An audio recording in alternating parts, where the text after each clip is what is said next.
Assalamualaikum Ustaz. Waalaikumsalam warahmatullahi wabarakatuh. Sehat, Ustaz? Rezeki baik, alhamdulillah. Alhamdulillah. Duduk, silakan. Baik Ustaz. Dari Terima mana? kasih. Biasa Ustaz ada pekerjaan biasa. Kerja Dari terus sini. ya? Alhamdulillah Ustaz. Istirahatnya. Iya. Iya, sebagai waktu ya. Kerja, ibadah, keluarga, sosial harus berimbang, ya. Nah, bekerja kan untuk ke rumah, kan? Di rumah menciptakan suasana yang nyaman, yang mendekatkan diri kepada Allah, membentuk ketangguhan secara pribadi dan berkeluarga untuk terlibat di kehidupan sosial. Ya, konsepnya begitu. Jadi masih belum ada kepastian kiamat ya. Betul Ustaz, kemarin kita bahas itu Ustaz. Iya, kemarin kita bahas, dan tidak akan pernah bagi makhluk itu bisa memastikan. Ingat itu ya. Jadi kalau ada ramalan apapun tentang kiamat kita bisa tepikan tuh. Karena yang pertama disebutkan dari 5 hak prerogatif Allah itu yang hanya milik Allah saja. Yang pertamanya adalah waktu spesifik tentang kiamat. Di Quran surah 31 ayat ke-34. Innallaha indahu ilmus sa'ah.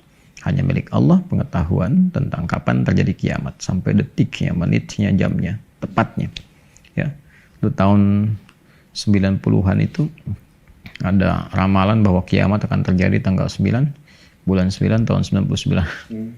Saya di satu daerah, di satu tempat lah, tidak perlu saya sebutkan, itu pasar sepi. Begitu nggak kejadian diundur 2012. Sekarang udah 2020. Jadi seperti kita bahas, menyiapkan diri saja ya. Tapi juga jangan menganggap ringan, karena itu bagian dari keyakinan kita. Ya, pilar kelima dari 6 rukun iman itu pilar kelima. Iman akan terjadinya kiamat. Karena itu mesti bersiap dengan amal. Oke, yang terbaik. Jadi gimana? Ada perbincangan apa ini? Begini Ustaz, ada akhir-akhir ini banyak berita yang bikin miris Ustaz ya. Apa namanya? Banyak banget berita-berita tentang kekerasan dalam rumah tangga Ustaz. Jadi kan itu lingkup terkecil kita Ustaz ya, di keluarga gitu kan. Bagaimana Ustaz kita mencegah itu terjadi Ustaz di dalam keluarga Ustaz? Kenapa ada kekerasan? Itu Ustaz. Mungkin kurang sabar atau Allah. Baik. Jadi begini. Yang pertama, kehidupan berumah tangga itu mesti disadari adalah bagian dari amanah yang Allah titipkan. Jadi keberpasangan itu adalah amanah. Istri adalah amanah bagi suaminya. Suami adalah amanah bagi istrinya. Demikian pula orang tua amanah untuk anak-anaknya, dan anak-anak amanah untuk orang tuanya. Dan yang memberikan titipan amanah ini langsung Allah. Saya analogikan begini. Rezeki mendapatkan titipan dari orang yang paling dikagumi. Misalnya punya kedudukan besar, ulama misalnya dan sebagainya. Titip nih sama rezeki. Saya titip ya, saya titip buku saya misalnya. Lalu tiba-tiba buku itu dalam keadaan yang tidak ideal. Ya, ada yang sobek, jilidnya sudah kebalik gitu kan, tercoret-coret gitu. Kira-kira bagaimana ketika pemilik itu datang untuk mengambil dan menerimanya? Kecewa. Bukan hanya kecewa, mungkin juga marah kan? Ya kan? Dan tidak ingin menitipkan lagi atau memberikan konsekuensi yang kadang-kadang juga mesti diterima ya secara logis. Nah ini di keluarga semua bagiannya adalah amanah Allah yang titipkan Allah. Karena itu penting disadari bagi suami dan istri ketika Allah titipkan sosok suami untuk istri. Bukan sekedar keberpasangan untuk menghasilkan hubungan-hubungan yang dihiasi dengan cinta dan menghadirkan hasrat-hasrat seksual, ataupun juga melepas kerinduan dan semacamnya. Lebih daripada itu adalah titipan dari Allah yang dengan itu diharapkan dapat membangun kerjasama dalam meningkatkan ibadah kepada Allah dan melahirkan ketenangan dalam berkehidupan. Partnershipnya meningkatkan ibadah, lalu menjalin kebersamaan untuk menghadirkan ketenangan dan kebahagiaan di dalam kehidupan. Kalau sudah merasa demikian, maka setidaknya itu akan menjadi kontrol awal jika ada dorongan-dorongan ketidaksesuaian untuk bersikap yang tidak pantas, ya, atau bahkan mencegah bertindak yang lebih daripada itu. mengerasi, atau melukai. Ya? Nah, jadi posisikan dulu ketika akan bertindak sesuatu yang tidak pantas, ini titipan Allah nih. Kan? Bukan hanya titipan orang tuanya, ibu yang telah mengandungnya, ayah yang telah merawatnya, Allah yang menitipkannya. Sebab kalau Allah nggak tetapkan, nggak mungkin berpasangan kan? Kan? Nah, demikian antara suami dengan istri bersikap demikian. Ke anak juga begitu. Nanti dari cara pandang ini, itu kita akan lebih terukur dalam bersikap. Ya kan? Teratur dalam menata hati. Menata setiap keadaan yang arahnya itu menyenangkan pemiliknya yang menitipkannya. Jadi ketika akan bersikap pun kita berpikir, ini Allah ridho nggak dengan ini? Terukur semua, turunan-turunan perilaku, sikap, sifat, dan yang lain sebagainya. Itu bagian yang pertama. Yang kedua, mesti disadari bahwa di kehidupan rumah tangga itu sudah pasti akan ada perbedaan. Ya kan? Pasti, karena yang hadir di situ itu berasal dari latar belakang berbeda. Suami istri kan bukan dari ibu yang sama. Ya kan? Ibunya beda, lingkungannya nggak sama, karakter keluarganya beda. Ya kan? Kadang-kadang sekolahnya nggak sama. Ya, sukunya bisa beda, daerahnya nggak sama. Walaupun sama-sama daerah, minimal dia punya karakter di keluarga yang tak sama dengan karakter keluarga pasangannya. Lantas diharapkan semua akan sama. Pasti mustahil ditemukan itu. Awal pasti akan ada penyesuaian. Menyesuaikan itu dari yang beda, bukan dari yang sama kan? Karena itu Quran mengungkapnya dengan kata zauj. Ya, Hawa alaihissalam ketika diciptakan untuk Adam sebagai pasangan, pasangannya menggunakan kata zauj. Wa qulna ya Adamu uskun anta wa zaujukal jannah. Dan dengan keagunganku kami firmankan kepada Adam, masuk ke surga dengan zaujmu, pasanganmu. Apa itu zauj? Zauj itu yang saling menyempurnakan. Ya kan? Kalau menyempurnakan berarti ada yang belum sempurna. Ya kan? Nah ini sepasang nih, couple nih. Tangan kanan dan kiri. Coba lihat, kanan jarinya ada 5. Ya kan? Dari jempol sampai dengan kelingking tuh, 5. Ya kan? Kiri juga sama. Sama-sama jemari, sama-sama bagian dari tangan. Tapi apakah kanan dan kiri sama? Beda kan? Tapi kita bisa bertepuk tangan kalau ada keduanya. Tuh, ya kan? Memberi isyarat kalau ada keduanya. Ya kan? Nah, jadi keduanya ketika disatukan membentuk satu keserasian. Berpasangan tuh kalau ada dua yang berbeda disatukan untuk saling menyempurnakan. Artinya ada beda di situ. Jadi penting disadari bahwa dalam membangun kehidupan rumah tangga pasti ada beda. Nah, perbedaan itulah yang ditampilkan dalam Al-Quran pedomannya untuk bisa dikaji, yang dengan kajian itu meminimalisir kesalahpahaman-kesalahpahaman yang mungkin terjadi. Bisa ada salah komunikasi, bisa ada salah pengertian, beda pendapat, kan? Ragam pilihan. Bagaimana mengatasinya? Ayatnya terukur sekali. Jadi jangan berharap bahwa ketika hadir di rumah tangga nggak ada masalah, itu mustahil. Ya, coba. Kan ada samara kan? Sakinah, mawaddah, rahmah. Mawaddah dan rahmah letaknya setelah sakinah. Ya kan? Mawaddah itu kan apa artinya? Ya, kebahagiaan yang dicapai lewat harta, kan? Lewat materi, bentuknya fisikal, itu mawaddah. Rahmah, kebahagiaan yang dicapai lewat perasaan, ya kan? Perasaan yang dalam, cinta, kelembutan, itu rahmah. Mawaddah materi, pemberian, nafkah, fisikal dan sebagainya. Tapi datangnya setelah sakinah. Sakinah itu diartikan ketenangan, bukan sekedar tenang. Karena ada tumaninah juga tuh. Tumaninah tenang juga, kan? Tumaninah, ketenangan yang dilahirkan lewat ibadah. Sakinah, ketenangan yang dilahirkan setelah melalui persoalan yang diselesaikan. Orang Arab berkata begini, itu ada ranting pohon. Orang Arab berkata, sakanatir rihu, ya, au sakanatil syajaratu idza dhahabatir rih. Ya. Pohon itu atau ranting itu tenang setelah angin yang menerpanya pergi. Sakanatis safinatu idza dhahabatil amwaj. Ya, itu kapalnya itu tenang setelah ombaknya pergi. Jadi ketenangan di kapal terasa enak kan setelah nggak ada ombak. Ketika ada ombak semakin kuat kan. Semakin kita tahu, oh ini yang dikuatkan, ini yang potensial bocor, oh gelombang begini bertahannya. Ya, setelah itu makin kuat kan? Tapi setelah badainya pergi, gelombangnya pergi, lebih tenang kan? Bukan hanya lebih tenang, tapi lebih kuat dari sebelumnya. Karena kita mempersiapkan diri untuk mengenal badai apa yang kemudian datang, apakah sesuai, ya, kekuatannya bertambah untuk menghadapi yang lebih besar, dan lain sebagainya. Demikian di rumah tangga. Perbedaan itu diposisikan sebagai rahmat yang diterima oleh kita, bagian dari keluarga, untuk membentuk keserasian. untuk membentuk harmoni.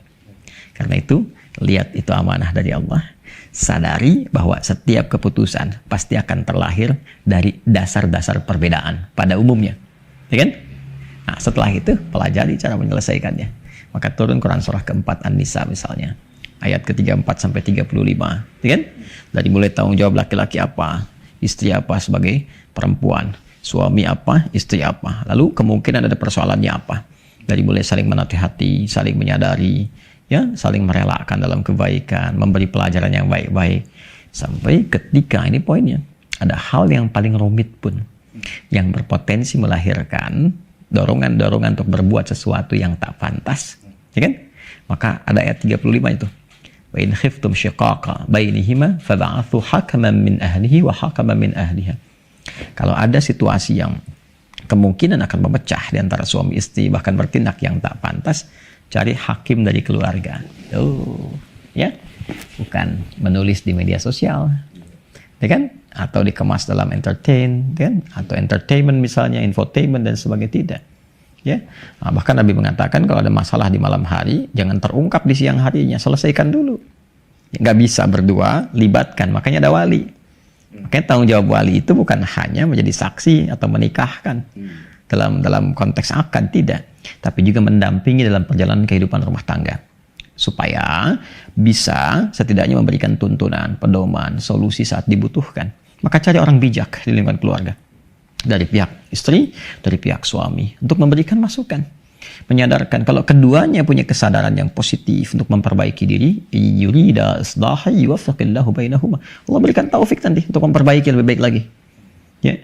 Tapi kalau ada faktor-faktor yang memang berat, membahayakan dan sebagainya, didiskusikan, ya kan? Diambil resiko-resiko yang paling minim. Kalau terkait dengan aspek pidana misalnya kan, dibicarakan secara terbatas. Ya, kalaupun mesti ada pelaporan ke pihak berwajib dan sebagainya, dudukkan, isolasi dulu, sehingga masalah tidak melebar. Ya. Yang repot itu ketika masalah semakin melebar, ini yang diwanti-wanti Nabi. Ketika terbuka semakin melebar, yang pertama sulit untuk meralatnya lagi. Yang kedua akan membuka peluang persoalan dari yang terisolasi, terbatas, menjadi lebih luas.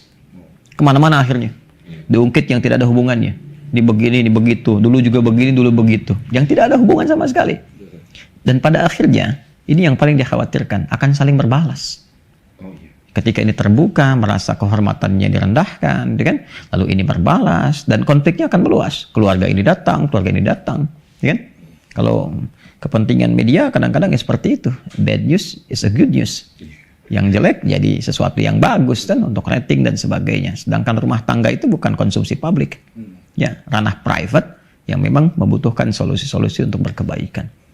Kita yang sadar jika ada saudara, saudari atau siapapun itu terlepas dari keyakinannya apakah muslim ataukah non-muslim, dan sadar dalam situasi itu, terlibat kita memberi solusi. Mendoakan, kan?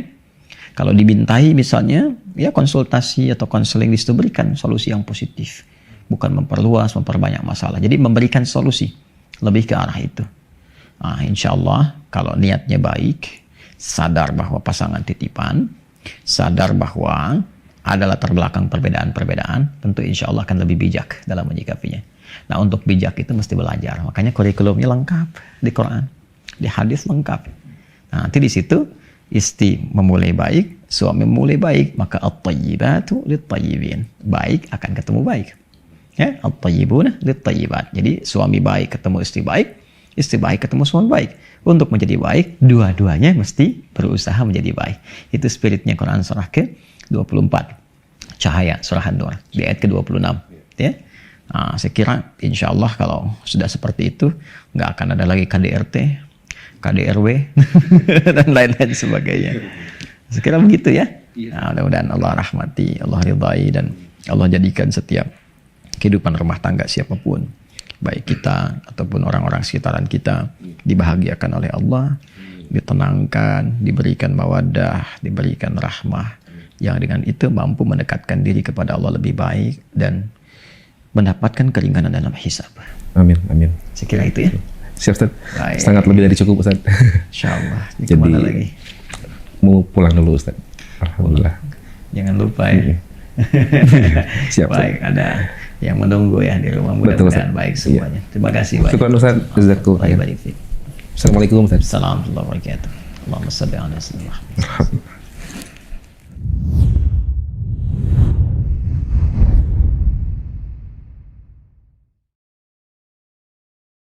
Nah, setelah itu apa? Hikmah. Hikmah. Menyampaikan sifat hikmah. Hikmah itu ada beberapa makna. Satu, konsistensi penjelasan dengan sikap. Ya, jadi antara yang dikatakan dengan yang diperbuat harus sama. Jangan sampai ngajarkan tahajud, nabinya nggak tahajud. Itu nggak mungkin. Ya, ulama warasatul anbiya juga begitu.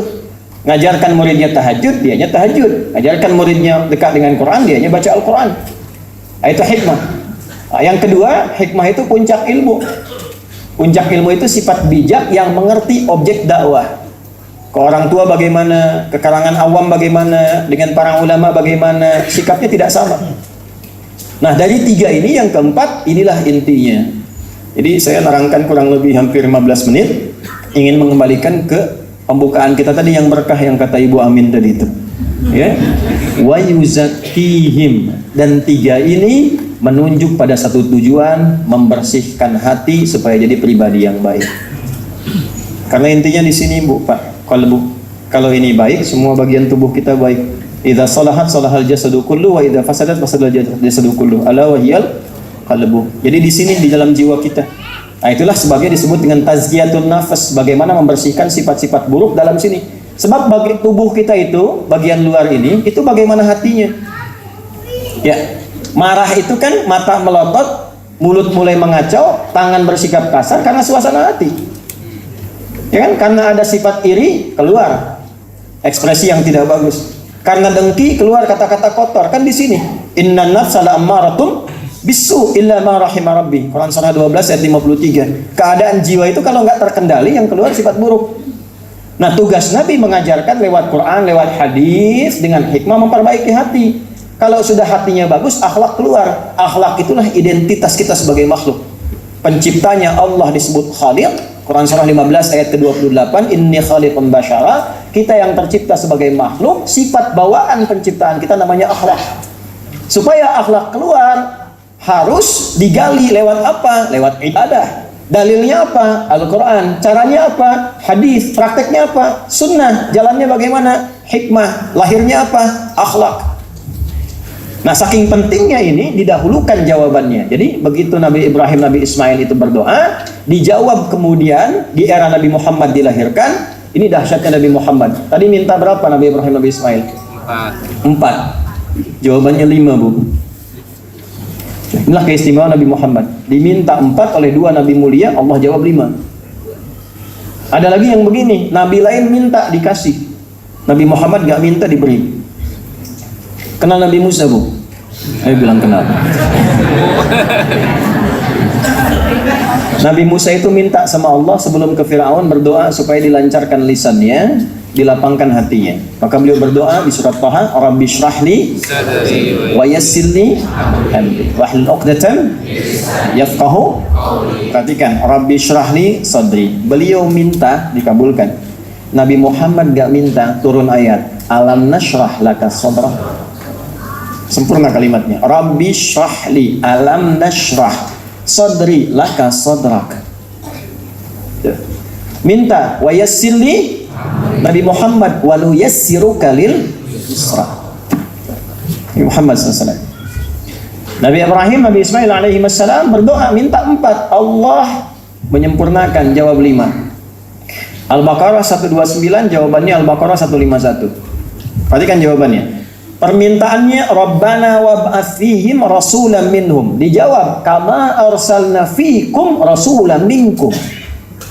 Rabbana wab'ats fihim rasulan minhum kama arsalna fikum rasulan minkum. Yatlu alaihim ayatika yatlu alaihim ayatina. Ya kan? Wa yu'allimuhumul kitab. Gitu ya? Didahulukan tazkiyah, dikedepankan saking pentingnya tazkiyah. Wa yuzakkihim. Coba lihat jawabannya. 5. Kama arsalna fikum rasulan minkum yatlu alaikum ayatina wa yuzakkikum. Yang urutan 4 dari doa-doa Nabi tadi didahulukan. Kedua setelah Al-Quran.